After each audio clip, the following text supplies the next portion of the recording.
I did a postgraduate diploma in the conservation of historic gardens and landscapes at the Architectural Association.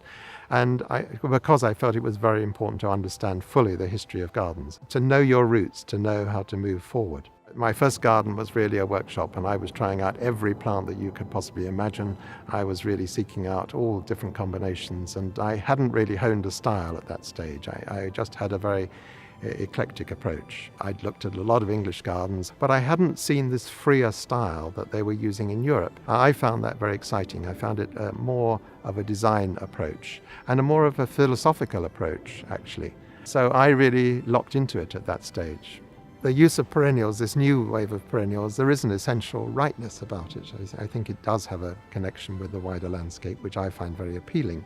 Before, I'd really focused on trees and the use of perennials, but now I've become very interested in using shrubs and actually pruning shrubs in a certain way and making them very sculptural.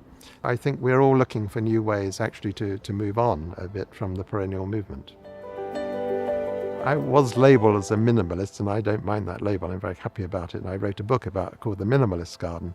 I do enjoy trying to get to the essence of a design and not having unnecessary add-ons, because by adding sometimes you subtract from the clarity of the design. Yeah, I have used grids quite a lot in my design, and partly it's imposing a proportion, a geometry, a hierarchy onto a space. But partly I think it's creating intervals between planting, and I often use paths between blocks of planting.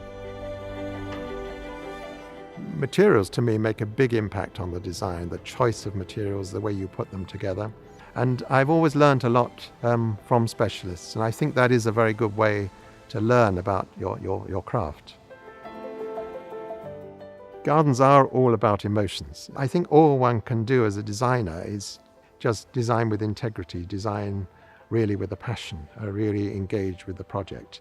But then you're hoping and you're thinking, and normally it works, that you create a garden of emotion, a garden that will move people. But when it all comes together, sometimes, of course, there are just very, very moving experiences. You catch it one afternoon, one late afternoon in summer, and everything feels right, and the sun is catching the plants in a spectacular way, and you think, wow, this is really it. If one can get to the essence, if one can find a purity in design, then that can be very powerful and very special and very human. I remember when I first started out as a garden designer, I knew no one in garden design. And the Society, with its events, it used to run symposiums, fantastic symposiums, and that was a chance to meet other designers. So for me, the Society was a great meeting point, and I feel very honoured that the Society wants to honour me. That's great.